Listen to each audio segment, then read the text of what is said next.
Mes chers amis, c'est officiel, le pasteur Marcelo Jérémy Tunasi, figure emblématique du réveil évangélique francophone et leader du centre de réveil, d'évangélisation et d'édification chrétien, CREC, se remarie ce mercredi 23 juillet 2025 à Bruxelles.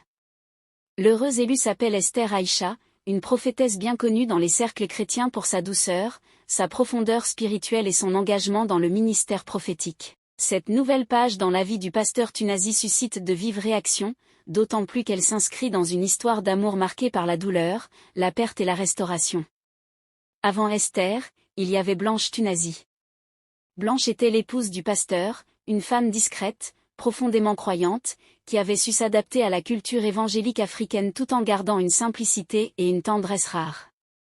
Elle n'était pas simplement la femme du pasteur, elle était un soutien actif dans le ministère, une mère spirituelle respectée, une présence bienveillante. Leur mariage était un symbole d'unité interculturelle et de foi partagée. Hélas, en 2022, Blanche Tunasi est décédée, laissant derrière elle un vide immense. Son départ, que certains qualifient de brutal, a bouleversé la communauté chrétienne. Le pasteur, profondément affecté, avait déclaré en larmes « Elle n'était pas seulement ma femme, elle était ma paix ». Ces mots avaient résonné comme une confession sincère de douleur, mais aussi d'amour inaltérable.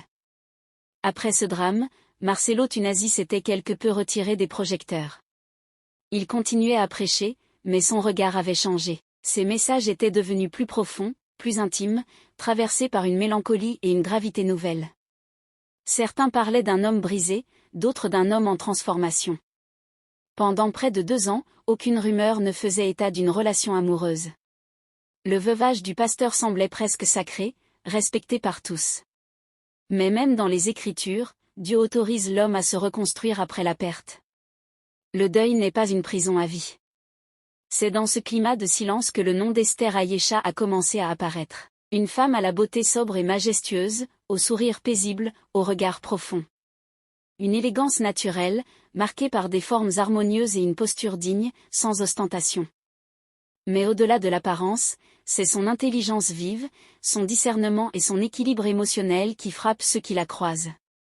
Esther est une femme de prière, mais aussi une femme de pensée.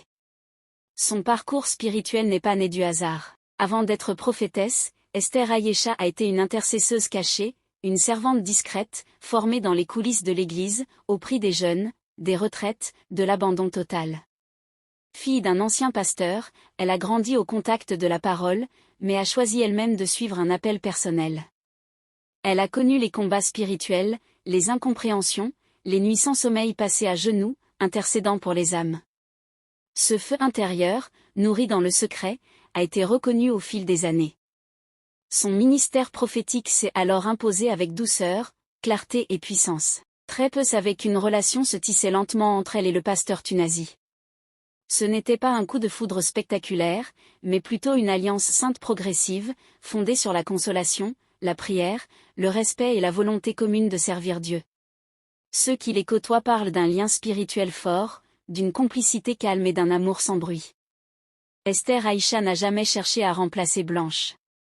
Elle a écouté, observé, prié, soutenu.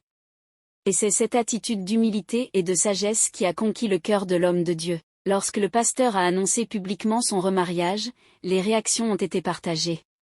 Certains, trop attachés à la mémoire de Blanche, ont parlé de trahison émotionnelle. D'autres, plus lucides, ont salué le courage d'un homme qui, malgré la douleur, ose aimer à nouveau. Car en vérité, se relever du deuil et ouvrir à nouveau son cœur est une preuve de foi, de résilience et de maturité. Le mariage avec Esther Aïcha n'est pas une négation du passé. C'est une réponse à l'appel du futur. C'est une manière de dire « Dieu n'en a pas fini avec moi ». Ce mercredi, 23 juillet 2025, Bruxelles devient donc le théâtre d'un mariage hors du commun. Des personnalités spirituelles venues d'Afrique, d'Europe et d'Amérique sont attendues. La cérémonie sera retransmise en direct sur les plateformes du CREC. Les attentes sont grandes. Le décor, les messages, les chants, les vœux, tout est attendu avec émotion. Mais plus encore que l'apparat, c'est le symbole qui compte. Celui d'un homme de Dieu qui, après avoir pleuré, choisit de sourire à nouveau. Ce mariage entre Marcelo Tunasi et Esther Aïcha est plus qu'une union. C'est un message. Un message aux veufs, aux veuves, au cœur brisé. La vie ne s'arrête pas au tombeau. Dieu restaure. Dieu relève. Dieu reconstruit. Dieu peut permettre un nouveau départ sans effacer les souvenirs. Aimer de nouveau, ce n'est pas oublier. C'est honorer la mémoire de l'ancienne alliance tout en embrassant la mission de la nouvelle. Et aujourd'hui, c'est une nouvelle mission qui commence.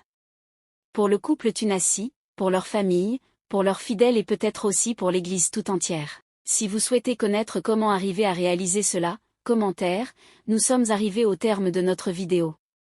Si tu as aimé la vidéo, n'oublie pas de liker, de t'abonner et d'activer la cloche de notification.